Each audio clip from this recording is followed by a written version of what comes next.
KTV RK news స్వాగతం. BC ప్రముఖుల విగ్రహాలకు మోకలాడుతున్న భారత్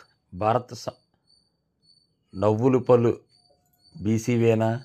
కింజరపు ఎర్రవినాయుడి విగ్రహానికి ఆటంకాలు కల్పించడం తగదు. ఈసారి పోటీ చేస్తే ప్రజలు నీకు డిపాజిట్ కూడా రానివ్వరు. ఖాళీగా ఉండి విగ్రహాలను తొలగించడానికి పిటిషన్లు పెట్టిస్తున్నావు. గోదావరి గట్టున విగ్రహాలను తొలగించే పని అప్పగిస్తే చేసుకో.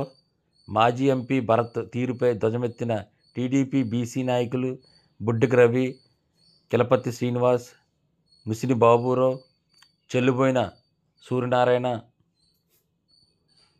పని పాటు లేకుండా ఖాళీగా తిరుగుతున్న పారుచెట్ లీగల్ మాజీ ఎంపీ మార్గాని భరత్ నగరంలో ఏర్పాటు చేస్తున్న బీసీ ప్రముఖుల విగ్రహాలకు ఆటంకాలు కల్పిస్తున్నారని తెలుగుదేశం పార్టీ బీసీ నాయకులు ఆరోపించారు. రాజమండ్రి ప్రెస్ క్లబ్లో మంగళవారం టీడీపీ బీసీ సెల్ అధ్యక్షుడు బుడ్డికి రవి, నగర కమిటీ కార్యదర్శి కిలపతి శ్రీనివాస్ మాట్లాడుతూ ఈ నెల 18వ తారీఖుని కార్యక్రమం చేపట్టుకున్నాం. ఈలోపు మద్య పదార్థాల విగ్రహాలు తీసేయమని కమిషనర్ గారికి లెటర్ ఇప్పించడం చాలా బాధాకరం. అతను బీసీ నాయకుడా లేదంటే తన రాజకీయ నాయకుడిగా ప్రవర్తిస్తున్నాడో అర్థం కావట్లేదు. ఊరంతా బీసీ నాయకుడు అని చెప్పుకుంటాడు. బీసీ నాయకుడు విగ్రహాలు లేకుండా దాని వెనకాల చేసే కుట్రలు చాలా దారుణంగా ఉన్నాయి. నీకు ఆల్రెడీ ఒకసారి ఎలక్షన్లో బుద్ధి చెప్పాం.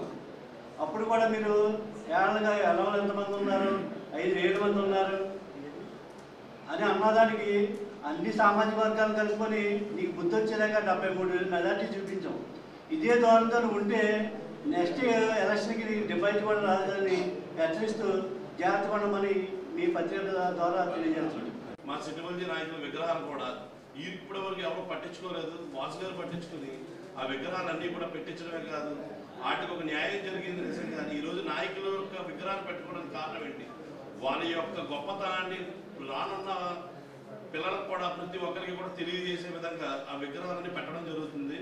కప్పు శాస్త్రం కానీ లేకపోతే వేరే వేరే యాపిల్ బొమ్మలు పెట్టడం అలాంటివి లేవు. ఏదైతే ఈ స్థలం దాని గురించి నన్ను ఒకసారి వాసు గారు పిలిచి, బొబ్బు పలానా స్థలం ఉంది, దాని గురించి ఒకసారి మీ నాన్నగారితో మీ వాళ్ళతో మాట్లాడాలంటే నేను మాట్లాడడం జరిగింది. మాట్లాడినప్పుడు ఏదైతే తాతయ్య గారి విగ్రహం ఉందో అది మోడల్ కాలనీ రోడ్లో దానికి సంబంధించి ఈరోజు ఆన వెంకటప్పారావు గారి విగ్రహం రోడ్లో సెంటర్లో ఎలా ఉందో ఆ రకంగా తాతయ్య గారి విగ్రహం పెట్టుకుందాం అని చెప్పి నాన్నగారు చెప్పడం జరిగింది. అప్పుడు మేము వాసు గారి దగ్గరికి వెళ్ళి ఎమ్మెల్యే గారి దగ్గరికి అనే మీరు పెట్టుకోండి అని చెప్పడం జరిగింది. దాని తర్వాత పని మొదలెట్టించుకున్నారు. ఏదైతే ఆ స్థలం ఉందో ఏదో రోడ్డు కొట్టేసి లేకపోతే ఆ స్థలాన్ని తీసుకోవడం అలాంటిది ఏం లేదు. అది గతం నుంచి కూడా అది ఖాళీగా ఉన్న స్థలమే. మొత్తం మీరు వేసుకున్న రోడ్డు ఏదైతే ఉందో, స్ట్రెచ్ ఏదైతే ఉందో అదంతా కూడా అవతల పక్కనే ఉంది. ఆ వీళ్ళు ఈ రోజు కట్టుకుంటున్న స్థలం పూర్తిగా ఎఫ్ఎంబి ప్రకారం కానీ లేకపోతే మీకు ఏ రకంగా ప్రకారంగా కానీ చెక్ చేసుకోవచ్చు. అది ముస్లిం వారి కుటుంబంలో మాత్రమే ఉన్న స్థలం. అది వైఎస్ఆర్ పార్టీకి చెందినటువంటి వ్యక్తి ఎక్స్ ఎంపీ గారు ఒక బీసీ కులానికి చెందినటువంటి వ్యక్తి అయి ఉండి మరొక బీసీ నాయకులతో అక్కడ బీసీ నాయకుని విగ్రహాన్ని ప్రతిష్ఠ చేస్తూ ఉంటే దానికి ఆటంకపరిచే విధంగా మరి కమిషనర్ గారికి వాళ్ళకి లెటర్స్ పెట్టిస్తూ ఆ విగ్రహాలను ఓపెన్ చేయనివ్వద్దని చెప్పి చెప్తా ఉన్నారు.